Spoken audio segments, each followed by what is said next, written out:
The unending plight of Myanmar's persecuted Rohingya Muslims continues, with time appearing to be running out for the thousands currently stranded in boats off Southeast Asian shores. For Myanmar's local and central governments, the Rohingya basically do not exist. Denied citizenship in Myanmar, they are considered illegal settlers, and advocacy groups say they are subject to violence at the hands of the military. The United Nations classifies Rohingya as the most persecuted refugee group in the world. The Rohingya regularly die from sicknesses that would not kill if they had access to health care, but the government prevents it.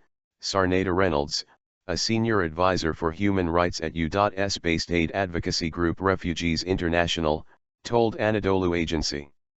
They are not allowed to work or move to get food, but the government won't allow humanitarians to provide sufficient or regular assistance, so newborns and children die of malnutrition.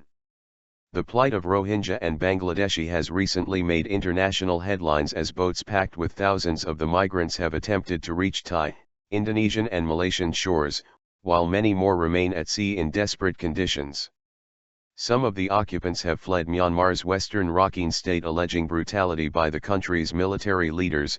Many have left refugee camps in Bangladesh's Cox's Bazar region, while others claim to have been forced onto the boats by people smugglers' ransoms then demanded from their families back home for their safe passage. Some of these boats have been taken in, the emaciated passengers whisked to hospitals and holding centers, but of late the navies of these three countries have been turning the vessels back to sea, after providing them with food and water.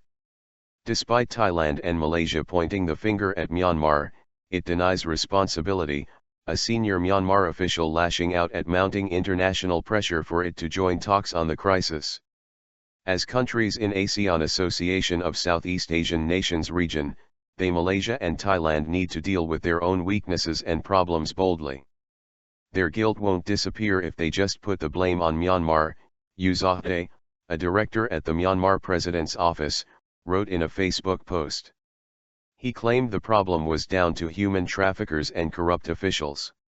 Reynolds, however, says the blame lies squarely on Myanmar's shoulders.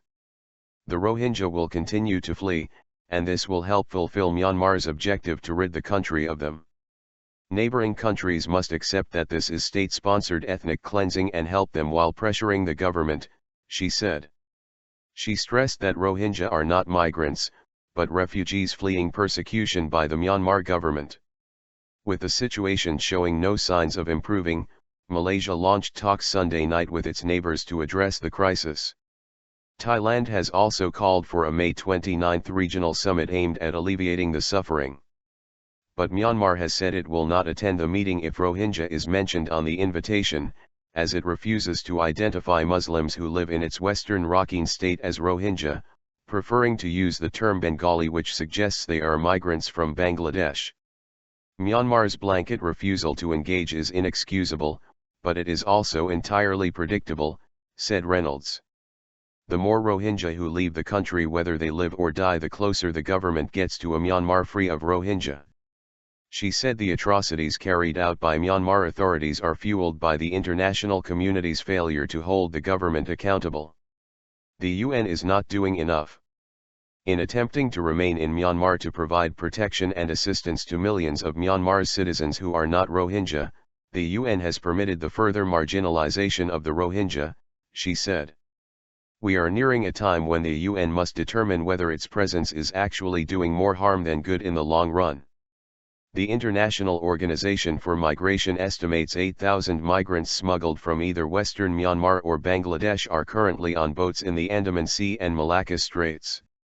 Nurul Islam, chairman of Arakan Rohingya National Organization, ARNO, has told Anadolu Agency that the crisis can be settled only through concerted efforts by the international community. This is the time, because those people have no domestic remedies or national protection, he said. The only solution, the only hope for these people is the international community, he added. Last week, ARNO appealed to UN member states to take action based on Article 98 of the UN Convention on the Law of the Sea, which obligates states to render assistance to any person found at sea in danger of being lost. Islam said diplomacy efforts involving Myanmar have been exhausted because the Buddhist majority state has always proved unwilling to listen to any recommendation, any resolution, any envoy from the UN. The international community must pressure, and they have to send a strong message to Myanmar, he said.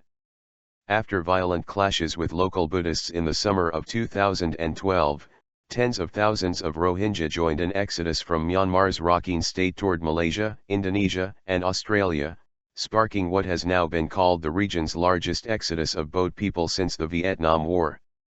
Anti-Muslim violence across Myanmar has killed hundreds since 2012 and blighted the country's shift from military dictatorship to a more open and democratic society. According to Nur Hisham, who leads the Canadian-Burmese Rohingya Organization, the US, and international bodies such as the UN, EU and the Organization of Islamic Cooperation, should be actively engaged in order to achieve a permanent solution to Rohingya suffering.